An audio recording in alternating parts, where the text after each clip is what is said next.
Es quizás el imperio más grande del mundo. Una industria que genera miles de millones de dólares por día y su alcance y poderío no tienen comparación.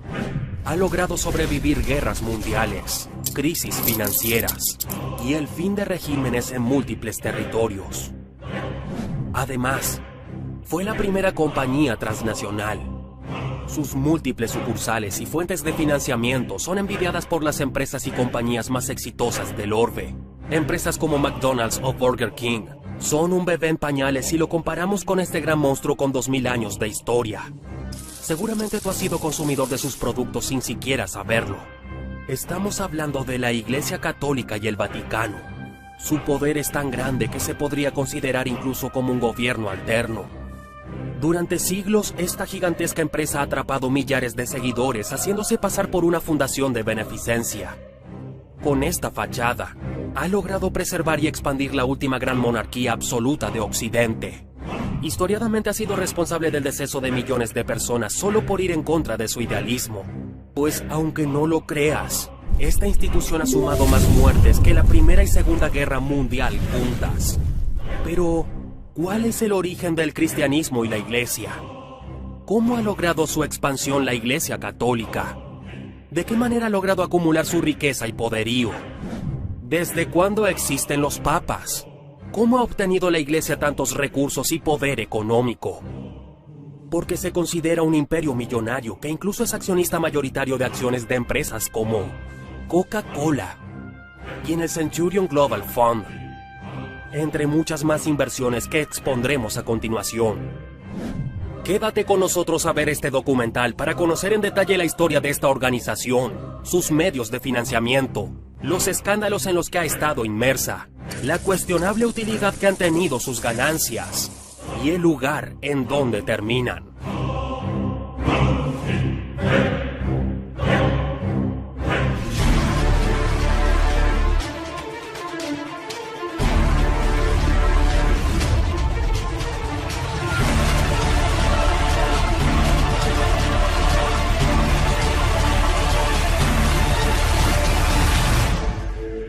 Los orígenes del cristianismo y la Iglesia.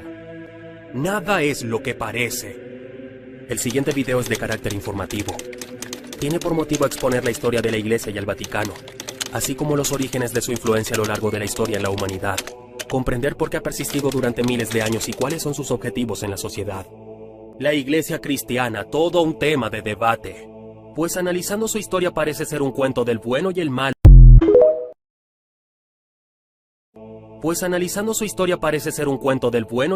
en un mismo personaje, tanto en círculos laicos como en los círculos de creyentes. Esto se debe principalmente a que la única evidencia presente es el texto bíblico y las referencias en textos romanos a los primeros cristianos, ya que los manuscritos bíblicos más antiguos del Nuevo Testamento datan del año 200 de nuestra era. Estos resultan poco confiables como documentos históricos. Aún así, dentro de la Iglesia se enseña que fue Jesús el fundador de la Iglesia, y Pablo de Tarso el último apóstol, quien difundió sus enseñanzas dentro del Imperio Romano. Por otro lado, las evidencias escritas de otros autores romanos y los restos arqueológicos indican que el cristianismo primitivo era un culto diverso que tenía varias manifestaciones.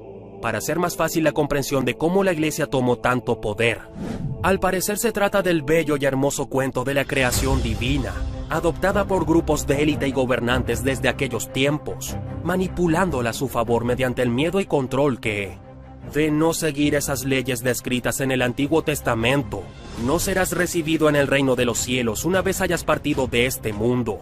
Este miedo generó un gran poder de control de masas que los gobernantes aprovecharon a su favor, y poco tiene que ver con el mensaje original que Jesús trajo a este mundo. Pues es sabido que el mensaje de fe en la humanidad que Jesús, Hijo del Creador Divino, vino a traer a nosotros, debía de liberarnos y no atarnos, pero lo más probable también sea una combinación de ambas vertientes. Geográficamente, los orígenes del cristianismo se localizan en el Medio Oriente, en lugares en donde se practicaba el judaísmo. Desde esta perspectiva, es normalmente aceptado que el cristianismo era un culto alternativo al judaísmo que, además, tenía una fuerte tendencia insurgente frente al dominio del Imperio Romano en los territorios. Era una religión contestataria que movilizaba al pueblo judío a no aceptar el dominio y el poder de los romanos. razón por la cual en sus primeros años, el cristianismo era un culto perseguido. En este periodo, siglos I y II de nuestra era, el cristianismo era practicado en cuevas y lugares ocultos, primordialmente porque para los romanos los cristianos representaban un riesgo para el imperio. Varios emprendedores movilizaron sus fuerzas en contra de los cristianos, ya que la insurgencia para los romanos debía ser exterminada por la fuerza y de manera contundente. Pablo de Tarso y Constantino. Del exterminio al liderazgo del imperio. El discurso e ideas de Jesús tuvieron mucha popularidad dentro del gran imperio romano. La idea de una sociedad entre iguales que colaboran para vivir en armonía y el rechazo a las riquezas materiales tuvieron un impacto significativo. Los líderes del imperio pudieron hacer poco frente a este movimiento que se expandía entre los pobladores desfavorecidos y excluidos. Desde Judea, el cristianismo viaja y se expande por las ciudades costeras del imperio a cargo de líderes espirituales. Desde Judea, el cristianismo viaja y se expande por las ciudades costeras del imperio a cargo de líderes espirituales que recibieron el nombre de obispos. Entre ellos el más reconocido es Pablo de Tarso, el primer papa para la iglesia quien, además de establecer varias congregaciones y escribir textos canónicos, también es uno de los personajes de la iglesia primitiva de quien se tiene mayor cantidad de registros históricos, incluso más que del mismo Jesús. Algunos historiadores llegan a afirmar que el éxito y creación de la iglesia se debe a su intervención e influencia. De familia judía y con gran relevancia dentro del imperio, dio los primeros pasos para que esta religión fuera aceptada. En el 313, viendo la expansión del culto, Constantino decide legalizarlo y hacerlo una religión oficial del imperio. Con esta decisión, el emperador buscaba disminuir los conflictos internos del imperio que en su momento solo se difundían y crecían. Esta decisión legal facilitó la expansión de las creencias cristianas por todo el imperio romano que en este punto ya desfallecía. En el siglo IV, Teodosio declararía al cristianismo como la religión oficial del imperio. A partir de aquí, podemos confirmar que el poder de la iglesia por medio de la intimidación fue una realidad. Incluso sabiendo que el hombre tiene la necesidad de creer en algo fue un arma usada para el control. Gracias a este mismo emperador en el 395, el imperio se divide entre sus dos hijos, y así nacen el imperio de Occidente y Oriente. Esta división fracturaría a su vez a la comunidad cristiana, ya que los obispos más importantes estaban en las capitales de cada imperio, Roma y Constantinopla. Las cruzadas y el éxito medieval. Justo aquí es donde surgen los papas. Tras la caída del último emperador Rómulo Augusto en el 476, los territorios europeos se fracturaron en varias monarquías lideradas por pueblos bárbaros. El fin del Imperio Romano de Occidente marcó el inicio de una nueva era, normalmente referida como la Edad Media. En este periodo los obispos de Roma, autoproclamados papas, lideraron el territorio italiano desde el credo cristiano. Su poder, una herencia del extinto Imperio de Occidente, legitimaba a los reyes bárbaros que se alejaban de los credos paganos para acercarse al monoteísmo cristiano. Durante los 1000 años del medioevo, la Iglesia romana se estableció como la autoridad moral y ética de los reinos medievales europeos. A cargo de los libros sagrados y la ley, se estableció como garante de las monarquías. Aquí inicia la expansión de su propio imperio. La Iglesia lideró y acompañó campañas militares y de conquista de los territorios. Al apoyar a las monarquías y líderes de la época, la institución percibió acceso a tierras y riquezas. Desde el siglo VII el surgimiento y expansión del Islam representó una oposición territorial por el Mediterráneo. Desde el siglo VII el surgimiento y expansión del Islam representó una oposición territorial por el Mediterráneo. Los musulmanes dominaron el Medio Oriente y el norte del continente africano. Incluso lograron establecerse en la península ibérica y en algunos territorios griegos. Esta competencia en el Mediterráneo fue contrarrestada por la Iglesia, con campañas militares que buscaban volver a cristianizar los territorios ocupados por los musulmanes. El sur de Europa sufrió siglos de conflictos. Luego las cruzadas, categorizadas como guerras santas, fueron una fuente de riqueza y saqueo para la Iglesia en Medio Oriente y África. Estas guerras cruentas, que enfrentaron por primera vez a dos religiones abrahámicas, fueron la precuela de los conflictos al interior del cristianismo. La reforma y la diversidad de percepciones dentro de la ideología cristiana dividieron a los pueblos europeos por siglos. Los albigenses que habitaban el oriente de Francia fueron objetivo militar del Papa Inocencio III en la Cruzada Cátara en el siglo VIII. Al resistirse a la autoridad de la Iglesia, porque la consideraban alejada de las enseñanzas de Jesús, los albigenses fueron quemados y despojados de sus riquezas y territorios. La colonia y la expansión. Esta práctica militar para someter pueblos fue adaptada en distintas variaciones por los reyes católicos.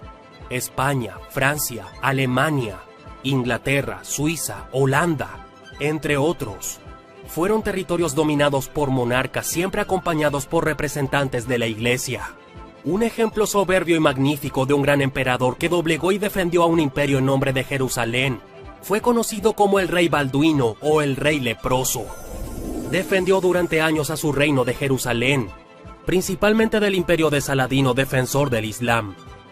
Video de grandes lecciones sobre Balduino que puedes ver en los videos de este canal y dejaremos en la pantalla final de este video.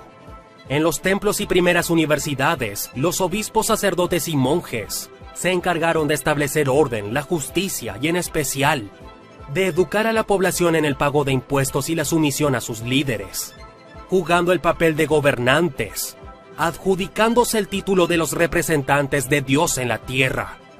Este aparato ideológico fue perfecto para la expansión y establecimiento de las naciones en el milenio pasado, la época de la conquista española en América. La ideología viajó a los territorios americanos como herramienta de cohesión social. Los reyes financiaban por medio de los impuestos cobrados a las comunidades europeas la expedición de exploración de navegantes a otras tierras. Esta función le ha otorgado a la Iglesia buena parte de sus riquezas y posesiones. Los templos debían ser construidos por los líderes de las comunidades, ya que era un requisito en los proyectos de expansión de varias naciones europeas y el resto de nuevos territorios descubiertos, como lo fue la Nueva España. Territorio conquistado por la escoria española. Se apoderaron de América gracias también por medio del virus de la viruela y un sinfín de enfermedades que los nativos de la región no tenían registro en su sistema inmune. Impusieron la cruz y su evangelización a culturas muy desarrolladas como la mexica, tolteca, tlaxcaltecas, zapotecas, entre muchas más, principalmente en el centro de lo que ahora es México.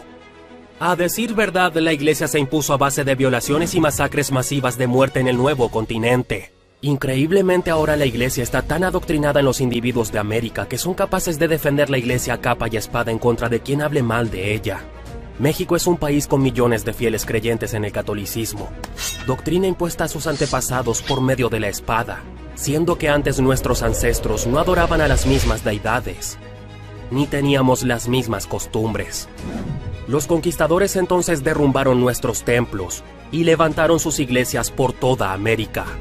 Por si no lo sabías, muchas de las piedras de las que se rigen las iglesias en el continente americano son las piedras de las que estaban hechos los templos pirámides de las culturas prehispánicas.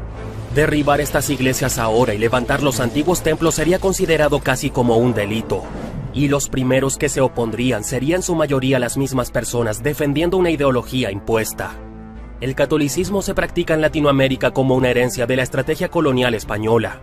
Así, los habitantes de las poblaciones europeas en toda América, al rendirle pleitesía a los reyes, también se declaraban esbirros del Papa. Mientras las potencias europeas luchaban por los territorios fuera de Europa y dentro de ella, la Iglesia romana liderada por el Papa recibía ganancias de todos los territorios que se declaraban católicos. Por ello, la corrupción y la avaricia de los líderes de este inmenso imperio han sido una constante en los últimos 1500 años. Con territorios en todo el mundo, se estableció como la primera transnacional de la historia. Pareciera que los albigenses tenían razón al considerarla alejada de las enseñanzas de su fundador. Por otro lado, el cristianismo se fue fracturando en diversos credos y prácticas. Los ortodoxos, luteranos, calvinistas y anglicanos se alejaron de la tradición romana. Desde la Ilustración y en el último siglo, la Iglesia ha tomado un camino más cercano a la tradición del cristianismo primitivo. La teología de la liberación y las doctrinas sociales de la Iglesia han buscado aportar en el desarrollo social de las comunidades del mundo. Hoy en día no todos los miembros de la Iglesia Católica persiguen la guerra de jerarquías que se mantiene en el Vaticano. Medios de financiación. Todos los imperios han necesitado recursos para mantenerse en el tiempo. La Iglesia sin duda ha sabido diversificar sus medios para generar riqueza. Aunque varios han entrado en desuso,